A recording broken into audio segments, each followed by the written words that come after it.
तो जैसे कि अब तक हम फॉलो कर रहे हैं पैटर्न, तो उससे हमको पता चल रहा है कि जो भी चीज जहां पर कनेक्टेड है उसी को फॉलो करते हुए वाटर पहुंच रहा है वहां तक। ओके, सो अब स्टॉक किससे कनेक्टेड है? लीफ से कनेक्टेड है।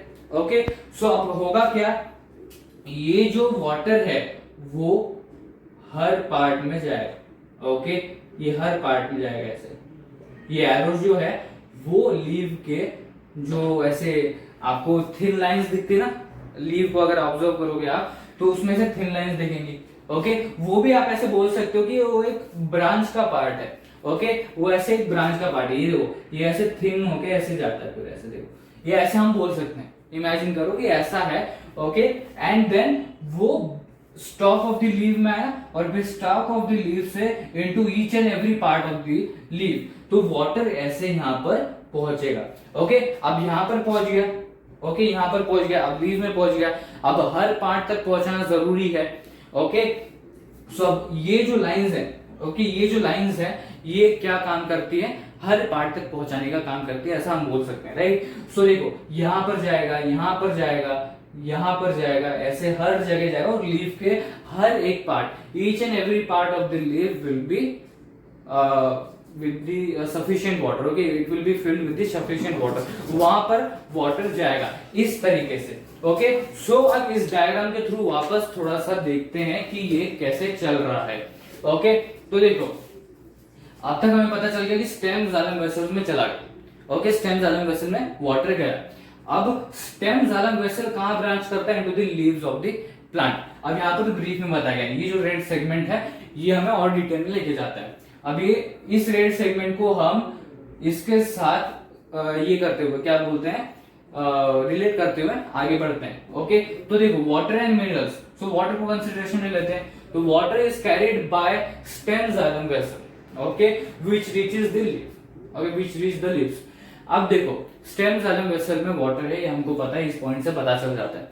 ओके, अब जो स्टेम जाइलम वेसल है वो लीव्स में ब्रांच करता है।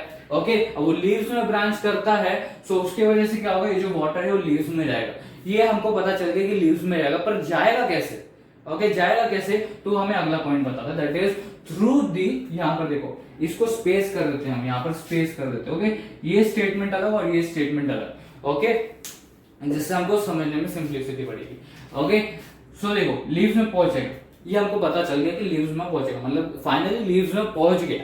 ओके, अब लीव्स में पहुंच गया, पर कैसे पहुंचा? Through the branch xylem vessel, through the branch xylem vessel, मतलब किस चीज की बात चल रही है? स्टेम जाइलम वेसल्स की बात चल रही है यहाँ पर। ओके, सो स्टेम जाइलम वेसल के थ्रू लीव्स में पहुंचा, कैसे?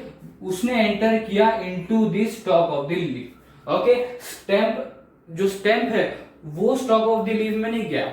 ओके, जो स्टेम है वो स्टॉक ऑफ द लीफ में नहीं गया है, उसके जो जाइलम वेसल, जैसे कि यहाँ पर दिख रहा है, देखो, ये जाइलम वेसल है स्टेम का, वो एंटर करता है इनटू द स्टॉक। ओके, अब वो स्टॉक में गया, मतलब जाइलम वेसल में वाटर है, ऐसे समझते, जाइलम वेसल में वाटर है तो वो एंटर कर रहा है into stock of the leaf. Okay, तो स्टॉक ऑफ द लीफ में गया, मतलब ऐसे समझ लो कि वहां पर भी वाटर पहुंच गया, वहां पर वाटर ट्रांसपोर्ट हो गया है।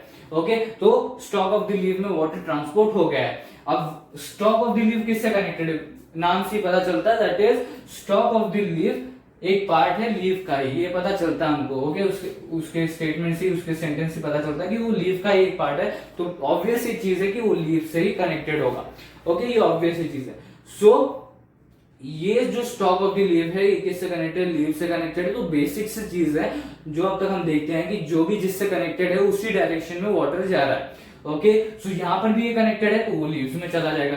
अब लीव्स में तो पहुंच गया, पर यहां पर एक इंपॉर्टेंट काम है कि हर जगह लीफ के पहुंचना चाहिए। ओके, क्या? वाटर।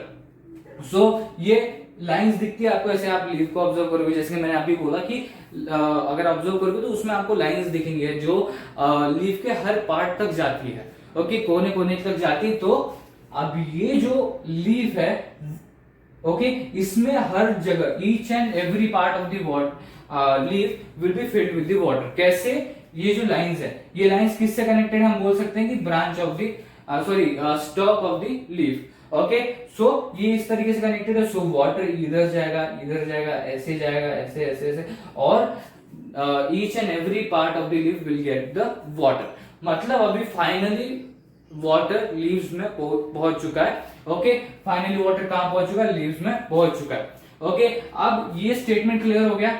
एक शॉर्ट हम रिकवर कर लें, शॉर्टली रिकवर कर लें। देखो, स्टेम जाइलम वेसल में पहुंचा, स्टेम जाइलम वेसल से वो लीव्स में जाएगा, ऑब्वियस ही चीज है। ओके, ये हमको यहाँ पर बताता भी है कि water is carried by the stem xylem vessel, so the water reaches the leaves. Okay, पर वो कैसे? Through the branch xylem vessel, that is stem xylem vessel. अब स्टेम जाइलम वेसल जो है वो एंटर करके into the stock of the leave. Okay, वो stock of the leave में पहुंच गया। अब स्टॉक ऑफ द लीव किससे कनेक्टेड है? लीव से कनेक्टेड है। ओके, सो अब बेसिक सी चीज है, ऑब्वियस सी चीज है, वो वाटर जो है वो जाएगा लीव्स में। ओके, वो जाएगा लीव्स में और उसके बाद हर पार्ट में जाएगा, वो मैंने आपको बताया कैसे। ओके, सो ये डायग्राम के थ्रू क्लियर हो जाता है कि ये बताने की कोशिश क्या कर रहे हैं। जब रीड करते हैं थोड़ा सा डिफिकल्ट लगता है, बट डायग्राम के थ्रू सिंपल हो जाता है, राइट। सो इस तरीके से ये पूरा प्रोसेस चल रहा है। और यहां पर क्या हो रहा है? यहां पर फाइनली क्या हुआ? Water reached leaves. ओके, तो वाटर फाइनली लीव्स में पहुंच चुका है। अब यहां पर मेन काम होता है, जो ये पूरा टॉपिक है जिसका नाम है ट्रांसपीरेशन, वो चीज यहां पर होती है। बट उसके पहले 2-3 चीजें होती है। देखो, जैसे फोटोसिंथेसिस हो गया, बाकी की मेटाबॉलिक एक्टिविटीज हो गई जो प्लांट्स परफॉर्म करता है, ओके, टू मेंटेन इटसेल्फ। सो ये सारी मेटाबॉलिक एक्टिविटीज, फोटोसिंथेसिस, इसमें वाटर यूज अप होता है।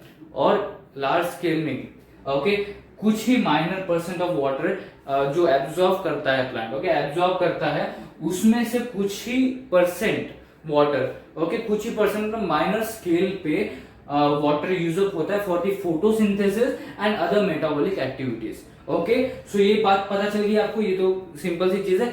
बट ट्रांसपिरेशन इसके बाद होता है, ट्रांसपिरेशन पहले नहीं होता, राइट। जो भी मेटाबॉलिक एक्टिविटीज कैरी ऑन करनी है, जो भी फोटोसिंथेसिस का पूरा प्रोसेस वो कैरी ऑन करना है, ये सब चीजें होने के बाद, मेटाबॉलिक एक्टिविटीज होने के बाद जो भी वाटर बचता है वो वाटर वेपर के फॉर्म में एयर में चला जाता है। मतलब the water is lost as the water vapour to the air, और इसी को हम ट्रांसपिरेशन बोलते हैं।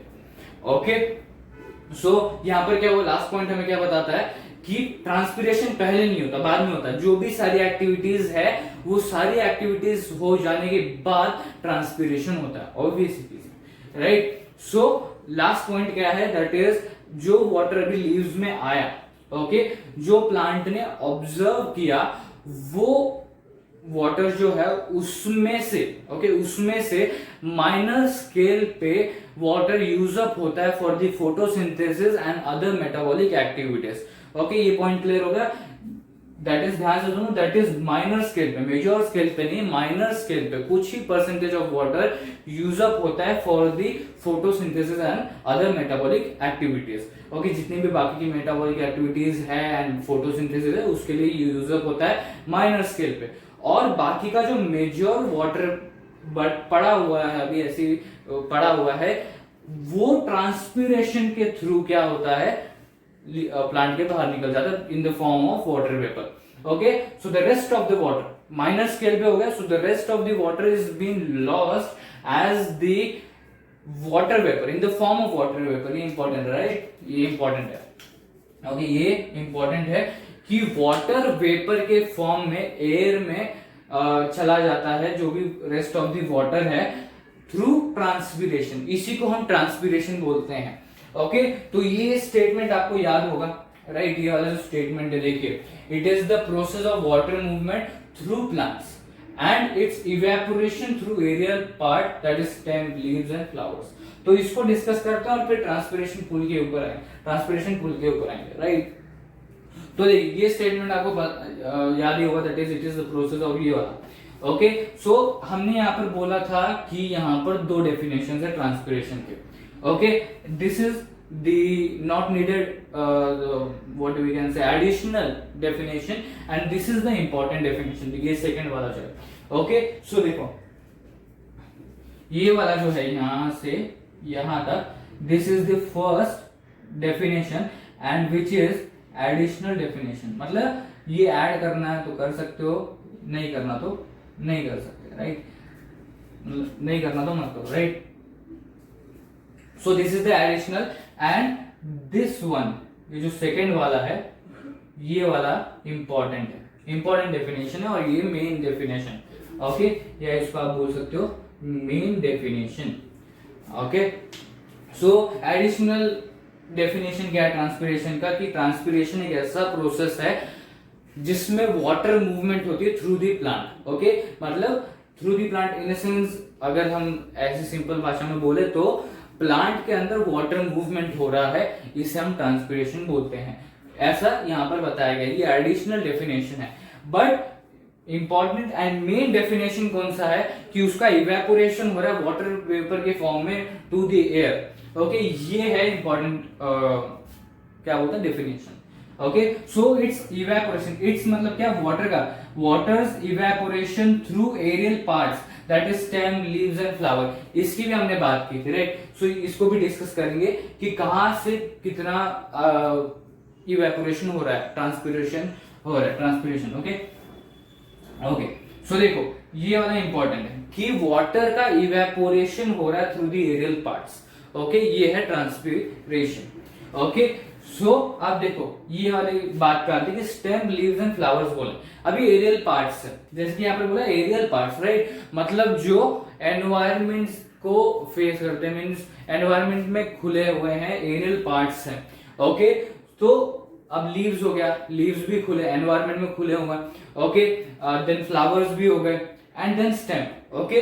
सो देखो अब स्टेम जो है वो फ्लावर एंड लीव्स के बीच में कहीं ढक जाता है, राइट, वो इतना एक्सपोज नहीं होता है एनवायरमेंट को जितना लीव्स एंड फ्लावर्स होते हैं, ओके।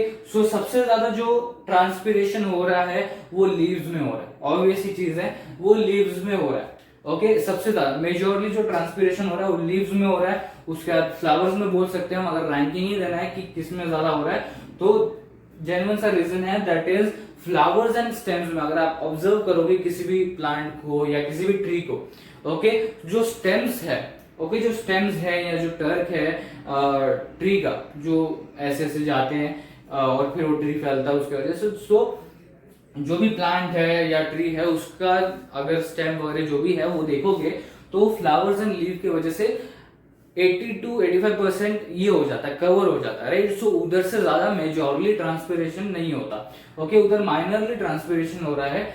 यहाँ पर जो लीव्स है यहाँ पर मेजॉरली ट्रांसपिरेशन हो रहा है, ऐसा हम कह सकते हैं, ओके। सो लीव्स में मेजॉरली ट्रांसपिरेशन हो रहा है, ओके। सो अगर रैंकिंग देखिए किस में ज्यादा ट्रांसपिरेशन हो रहा है तो पहले लीव्स ही आएगा, ऑब्वियसली चीज है, लीव्स आएगा, then flower, because they are also exposed to the environment and then stem, okay. So simple सी बात है दैट इज लीव्स में मेजॉरली क्या हो रहा है, ट्रांसपिरेशन हो रहा है, ओके। सो ये पूरा राइट अप के थ्रू देखा हमने, ओके। अब ट्रांसपिरेशन पुल के ऊपर आना है, ये डेफिनेशन क्लियर है आपको, दैट इज ये एडिशनल है, ये इंक्लूड भी कर सकते हैं या एक्सक्लूड भी कर सकते हो, आपकी मर्जी, दैट इज इंक्लूड करना है, एक्सक्लूड करना है, but this is important, okay, this is important. ये वाला डेफिनेशन भी ले सकते हो, ओके, ये पूरा एक्सप्लेन करके कि जो वाटर एब्जॉर्ब करता है प्लांट उसमें से माइनर स्केल पे वाटर यूज अप होता है in the photosynthesis and other metabolic activities, and उसके बाद जो बाकी का बचा हुआ वाटर होता है वो वाटर वेपर के फॉर्म में एयर में मींस चला जाता है, water is lost as water vapour in air through transpiration, या इधर ऐसे भी बोल सकते हो कि rest of the water is lost as water vapour into air and this is called transpiration, इस तरीके से भी लिखा जा सकता है। या यहाँ पर ये थोड़ा सा डेफिनेशन बड़ा करके that is water's evaporation in form of water vapour to the air is known as transpiration. तीसरा डेफिनेशन क्या हो सकता है, एरियल पार्ट्स जोड़ो तो that is the water's evaporation in the form of water vapor to air through aerial parts such as stems, leaves and flowers is called या is known as transpiration। इस तरीके से भी कई डेफिनेशंस बन सकते हैं, ओके। अब ये हो गया ट्रांसपिरेशन का डेफिनेशन और ट्रांसपिरेशन का पूरा प्रोसेस था ये जो हमने राइटअप के थ्रू देखा, और रिकॉर्डेशन में हम इसके थ्रू देखेंगे, डायग्राम के थ्रू, और एकदम शॉर्टली देखेंगे। अब आता है ट्रांसपिरेशन पुल डेफिनेशन, ओके, ये भी इंपॉर्टेंट है। अब शॉर्टली बोलूं मैं, डायरेक्टली बोलूं कि ट्रांसपिरेशन पुल है क्या, तो ये जो भी दिख रहा था ना आपको, दैट इज रूट हेयर से रूट में जाना, okay, then root xylem vessel से स्टेम जाइलम वेसल में जाना, देन स्टेम जाइलम वेसल से इसमें जाना, क्या बोलते हैं, it branches into what you can से stock of the leaf, right. तो स्टॉक ऑफ द लीव में जाना, फिर स्टॉक ऑफ द लीव कहाँ जाता है, कनेक्टेड किससे, लीव में, और फिर लीव में जाना, फिर ट्रांसपिरेशन होना।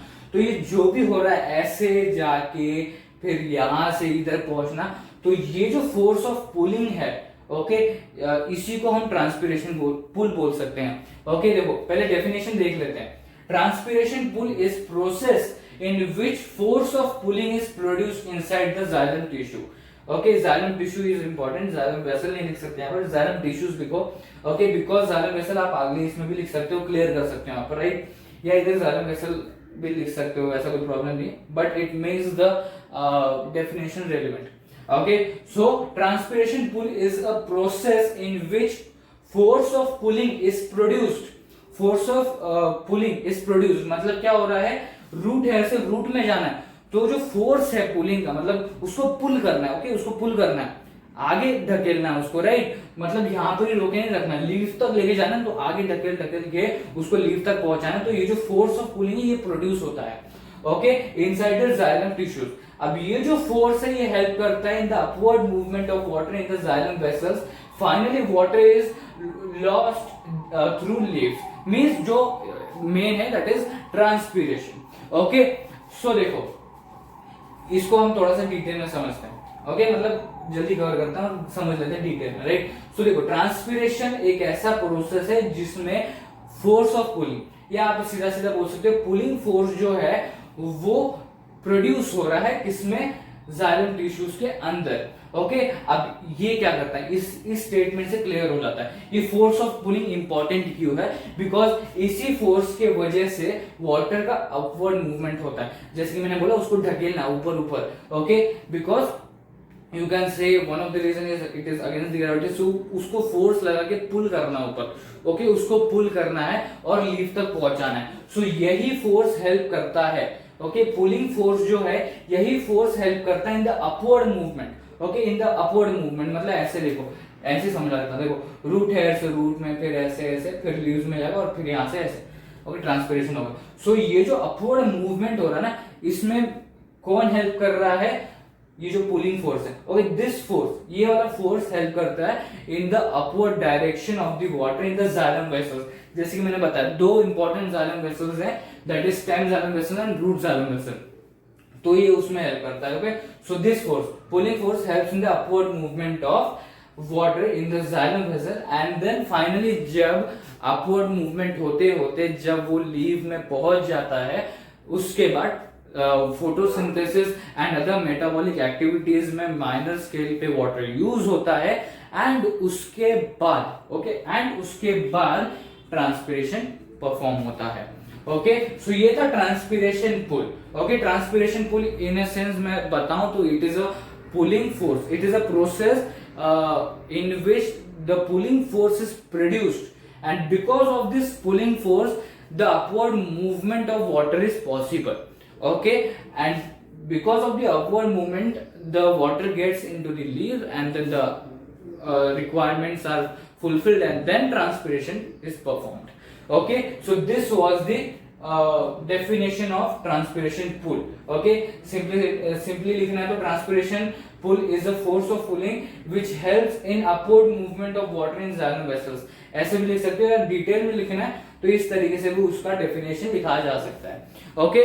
सो इस तरीके से अभी हमारा एक्सप्लेनेशन पार्ट हो गया, जो हमने राइटअप के थ्रू देखा और यहाँ पर डायग्राम के थ्रू भी देखा कि वो राइटअप का मतलब क्या है, और उसको हमने थोड़ा सा इसके साथ रिलेट करते हुए देखा। अब हम रिकॉलेशन पार्ट करेंगे जो पूरा डायग्राम के ऊपर बेस्ड होगा।